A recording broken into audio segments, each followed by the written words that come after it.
l'Éducation nationale et de la formation professionnelle, Madame la représentante du bureau de l'UNESCO à Port-au-Prince, Monsieur le directeur du génie scolaire au niveau du ministère de l'Éducation nationale, Mesdames, Messieurs, bienvenue à cet atelier, un atelier de formation sur la conception, la réhabilitation et la gestion des infrastructures scolaires en Haïti. Donc c'est une activité qui se déroule à quelques jours quand même de la rentrée scolaire qui est fixée au 1er octobre 2024. C'est une activité qui est de toute importance pour le ministère de l'Éducation nationale et de la formation professionnelle parce qu'au-delà des travaux pédagogiques, le ministère tient à ce que les élèves et les enseignants puissent évoluer dans un environnement sûr, puissent travailler dans des bâtiments, qui soient sûrs pour tout le monde. Donc, dans le cadre de cet atelier, et je parle sous le contrôle du directeur du génie scolaire, parce que je ne suis pas spécialiste à la matière, il m'avait dit qu'il sera amplement question du logiciel Revit, qui sera au centre de cette session de formation qui s'étendra sur 4 jours. Donc, Revit qui aide beaucoup, d'après ce que j'ai eu comme information de première main, dans la modélisation des infrastructures, dans la réalisation de maquettes numériques en 3D avec des données fiables et également dans le design intelligent. Ça permet, je dirais, un partage beaucoup plus facile des informations entre les intervenants dans les projets de construction, mais également ça vous permet de mettre ensemble votre compréhension. Donc on pourrait dégager la compréhension mutuelle autour des projets de construction de bâtis scolaires. Donc une fois de plus, merci et bonjour d'être là et nous pensons que nous allons passer une très bonne session de formation qui aura des impacts, je dirais, positifs sur le parc scolaire haïtien. Donc pour lancer la série des interventions, tout d'abord, je dirais tout naturellement, nous allons écouter le directeur du génie scolaire, M. Bertrand Digénie. Monsieur le ministre de l'Éducation nationale et de la formation professionnelle, Madame la représentante de l'UNESCO en Haïti, Mesdames, Messieurs les ingénieurs civils de la direction du génie scolaire en Haïti, Mesdames, Messieurs, membres de la presse parlée, écrite et télévisée, Mesdames, Messieurs, c'est un honneur et un privilège pour moi aujourd'hui, à l'occasion officielle de l'ouverture de cet atelier de formation sur le logiciel Revit, destiné évidemment aux ingénieurs civils de la direction du génie scolaire. Cette formation, rendue possible grâce au précieux appui technique et financier de l'UNESCO, est un jalon important dans notre démarche de modernisation et d'amélioration de la qualité des infrastructures scolaires en Haïti. Avant d'aborder l'importance de cette formation, permettez-moi d'abord d'exprimer ma profonde gratitude au ministre Augustin Antoine et le DG Yves Roblin pour leur soutien aux efforts de la DGS, dans le renforcement notamment des capacités techniques de notre personnel. Mes remerciements vont également aux partenaires de l'UNESCO qui, une fois de plus, montrent leur engagement à nos côtés pour un secteur éducatif plus fort, plus moderne et plus inclusif. Mesdames et messieurs, nous sommes à un moment charnière où la qualité des infrastructures scolaires revêt une importance capitale pour garantir un environnement d'apprentissage sain, sécurisé et adapté à nos élèves. Face à cette responsabilité, nous, en tant qu'ingénieurs civils de la DGS, devons sans cesse nous adapter aux nouvelles technologies et aux méthodes modernes de conception et de gestion des projets. C'est précisément l'objectif de cet atelier de formation. Le logiciel Revit, un outil de pointe dans le domaine de modélisation des informations du bâtiment, nous offre la possibilité de repenser et de réorganiser nos méthodes de travail en intégrant évidemment toutes les dimensions d'un projet de l'architecture à l'ingénierie structurelle, en passant évidemment par les systèmes mécaniques et électriques, Revit permet une collaboration plus étroite entre les parties prenantes, tout en réduisant les erreurs, en optimisant les délais et en assurant une gestion plus efficiente et efficace des projets. La valeur ajoutée de cette formation pour nos ingénieurs ne peut être sous-estimée. Non seulement vous serez en mesure de produire des plans et des maquettes numériques plus précises et détaillées, mais vous bénéficierez également d'une meilleure coordination de la réalisation des projets. Cette maîtrise des outils de modélisation des innovations du bâtiment vous permettra d'améliorer la qualité de vos conceptions et de garantir que chaque projet répond aux standards internationaux, tant en termes de durabilité et de sécurité. Chers participants, c'est donc une opportunité précieuse qui s'offre à vous aujourd'hui. Vous avez l'occasion de vous doter d'outils qui transformeront votre manière de travailler et qui, à long terme, contribueront au développement de notre secteur éducatif. Je vous encourage donc à vous investir pleinement dans cette formation, à poser des questions, à échanger avec le formateur et à appliquer les connaissances acquises dans les projets à venir. Je ne saurais conclure sans réitérer l'importance de cette collaboration avec l'UNESCO, dont le soutien continu témoigne de la confiance qu'il place dans notre capacité à innover et à progresser ensemble. Nous pouvons construire des écoles plus sûres, plus modernes et adaptées aux besoins de nos enfants. Je souhaite donc à toutes et à tous une formation enrichissante et fructueuse qui marquera évidemment le début d'une nouvelle ère de la gestion de nos projets scolaires. Merci à toutes et à tous de votre attention et bon appétit. Et sans trop de commentaires, nous allons écouter à présent Mme Tatiana Villegas du bureau de l'UNESCO à Port. Monsieur le ministre de l'Éducation nationale et de la formation professionnelle, Son Excellence Monsieur Augustin Antoine, Monsieur le directeur du génie scolaire du ministère de l'Éducation nationale et de la formation professionnelle, Monsieur Bertoni Cadet, Monsieur et Mesdames les formateurs de cet atelier, Messieurs et Mesdames de la presse parlée, écrite et télévisée, Mesdames, Messieurs les invités, chers participants, chers collègues. Haïti est par sa position géographique dans la Caraïbe, souvent atteint par des aléas climatiques et géologiques. Le pays est situé sur une zone instable, à la frontière de deux plaques tectoniques, la plaque Amérique du Nord et des Caraïbes. En plus de son exposition à de multiples risques de catastrophes, Haïti est particulièrement vulnérable en raison de différents facteurs socio-économiques et institutionnels. Les catastrophes constituent pour le secteur de l'éducation une préoccupation majeure en raison de leur intensité et de leur fréquence qui ne cessent de s'accroître et de la gravité de leur impact sur l'accès à l'éducation continue, inclusive, de qualité et sûre pour les communautés particulièrement vulnérables.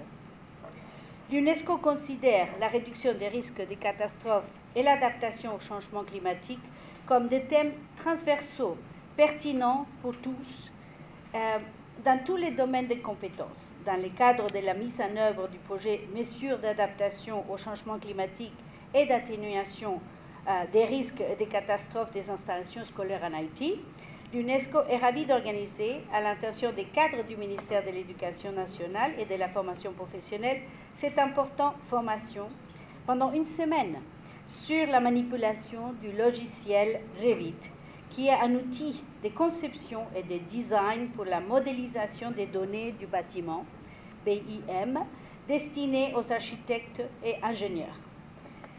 Cette solution logicielle dispose d'une suite d'outils conçus pour la conception architecturale, l'ingénierie structurelle, mécanique électrique. Il vous permet également de modéliser, d'analyser et de simuler vos projets en construction et de créer votre documentation.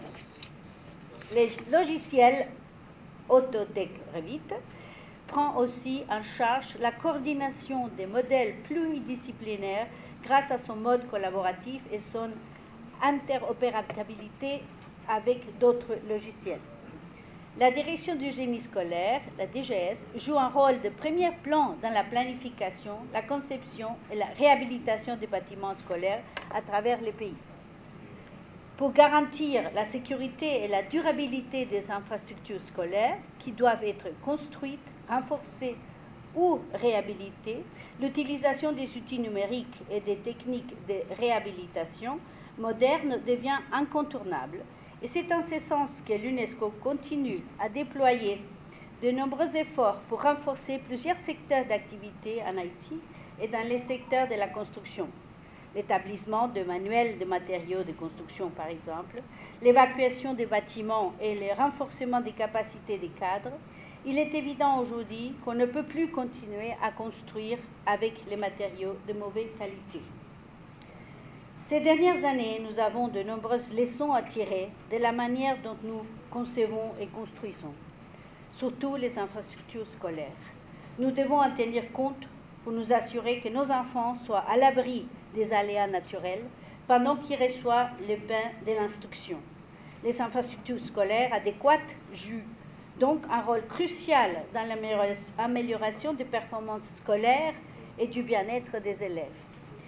Un environnement scolaire sûr et adapté pour les élèves est favorable à une bonne santé physique et mentale, ce qui augmenterait les performances scolaires, réduirait les écarts dans les résultats scolaires, tout en ayant un impact positif sur la motivation des enseignants. Au nom de l'UNESCO, je vous souhaite un très bon atelier, une bonne participation, et je vous en remercie à tous de votre intérêt et votre participation. Merci. Voilà pour les mots de la représentante du bureau de l'UNESCO à Port-au-Prince. Et à présent, nous allons écouter le ministre de l'Éducation nationale et de la formation professionnelle, le professeur Augustin. Madame Tatiana Villegas Zamora, monsieur le directeur, alors partenaire de l'UNESCO, représentant de l'UNESCO en Haïti, monsieur Bertoni Cadet, directeur du génie scolaire, chers ingénieurs, mesdames, messieurs de la presse parlée, télévisée, écrite et en ligne, chers amis du ministère. Vous avez écouté les propos de Mme Tatiana qui mettent en relief l'importance de cette formation, non seulement au regard des problèmes sismiques auxquels le pays est confronté, mais aussi au regard de la nécessité d'harmoniser, moderniser nos modes de construction, le bâti scolaire. Donc, c'est une formation importante parce qu'il y a un rapport entre le bâti, les facilités scolaires et l'apprentissage. Et nous avons des écoles à travers le pays qui ont été mal construites. Nous avons constaté que lors du tremblement de terre du 12 janvier 2010, les dégâts auxquels le pays a fait face, les infrastructures ont été déconstruites, démolies, le palais national démoli, le palais de justice démoli. Bref, on a eu à côté de tout cela plus de 300 000 morts, dont des milliers d'enfants. Ce qui fait qu'une formation portant sur les normes de construction participe à cet effort de modernité en matière du bâti, mais aussi à cet effort d'aller vers une modélisation, comme ceci a été déjà dit, mais aussi une standardisation.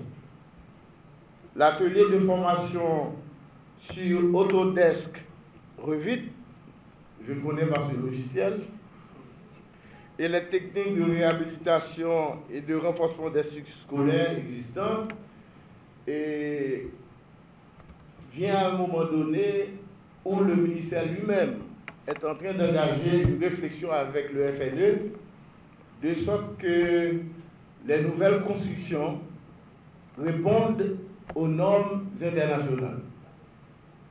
Et à côté de cela, et à entendre par le directeur de FNE et Mme Zamoura et de la DGS et Mme Zamoura. À côté de cela, il y a besoin pour le ministère d'innover en matière de construction, de sorte que les salles de classe puissent répondre non seulement aux normes, mais répondre aux défis liés à notre environnement immédiat, à notre géographie. Haïti est toujours, il y a une faille qui est toujours en mouvement dans le pays, la faille septentrionale qui sort de la presqu'île du Sud et qui va jusqu'à la République dominicaine. Il y a aussi besoin à ce que les ingénieurs disposent de meilleurs outils, renouvellent leur savoir en matière de construction, en matière de bâti. Donc, une formation du genre ne peut être que bienvenue. Et en cela, au nom du ministère, au nom du gouvernement, je remercie l'UNESCO qui est notre partenaire. Et le logiciel Revit apparaît comme un outil incontournable dans le domaine de l'architecture, de l'ingénierie et de la construction. Et ce logiciel est aujourd'hui l'un des plus performants pour la modélisation des bâtiments et des infrastructures. En tant que gouvernement, nous nous devons de promouvoir l'utilisation des technologies innovantes, modernes, nous permettant d'améliorer la qualité de nos infrastructures. Et aussi par là assurer une gestion rationnelle des ressources du pays et de l'État. La direction du génie scolaire, à ce niveau, est appelée à jouer un rôle central, non seulement dans l'appropriation des savoirs qui vont être véhiculés tout à l'heure, mais dans la vulgarisation de ces savoirs. Pour que les connaissances acquises, les outils techniques et méthodologies transmis ne soient pas restés à Port-au-Prince et que les ingénieurs qui sont éparpillés à travers les directions départementales de l'éducation puissent en bénéficier. J'ai la tendance à considérer cette formation comme une formation de formateur. En ce sens que je vous demanderai de très rapidement à l'issue de la formation de 5 jours, de mettre en mouvement une stratégie visant à dupliquer la formation. Et moi j'ai fait le génie civil, mais je n'ai pas connu de mon temps ce logiciel. Je n'ai pas connu, donc c'est la modernité. Nous sommes à une nouvelle période de l'intelligence artificielle. Est-ce que aussi dans le bâti, l'intelligence artificielle vient aussi? Donc, une façon pour vous dire que le ministère va continuer à renforcer la direction du génie scolaire, que ce soit en augmentant l'effectif, car au cours d'une conversation que j'ai eue avec le directeur, il m'a été informé que le génie scolaire n'a pas d'architecte suffisamment, n'a pas de topographe et aussi d'autres personnes ressources nécessaires au renforcement de la direction. Mais mieux, la direction du génie scolaire doit aussi sortir de son schéma bureaucratique traditionnel pour aller sur le terrain. Par exemple, actuellement nous sommes confrontés à un problème de réhabilitation des écoles qui ont été, permettez-moi l'expression, envahies par des déplacés internes. Là, le génie scolaire doit être sur le terrain pour accompagner le ministère. Et les ingénieurs doivent être à l'avant-garde de ce mouvement de reconstruction, de refondation de l'infrastructure scolaire. Je ne vais pas être long parce que je suis très bousculé. Je vais renouveler les remerciements à l'UNESCO, qui est très actif ces derniers temps auprès du ministère. Remerciement spécial à Tatiana, et pour qui je demande vraiment un applaudissement parce qu'elle va laisser le pays à la fin de ce mois. Et ce serait intéressant que nous puissions l'encourager parce qu'elle a aidé le pays à sa manière. Donc, Tatiana, je vais te souhaiter du courage pour ta nouvelle mission.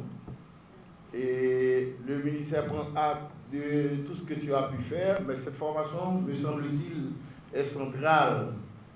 Et en termes de modernité, en termes de mettre à la disposition du ministère de nouveaux outils, de nouvelles grilles de lecture pour l'ingénierie scolaire. Donc, je vais vous souhaiter, chers ingénieurs, un bon atelier. Je reviendrai au cours de la semaine pour voir comment ça se déroule. Et une fois encore, merci à l'UNESCO, merci à vous tous et à vous tous d'être là.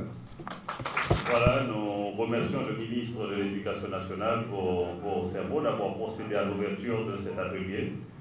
Ministre de l'Éducation nationale, avant d'être docteur en sociologie, il était ingénieur civil, pas seulement de formation, il avait travaillé pendant quelques années comme ingénieur.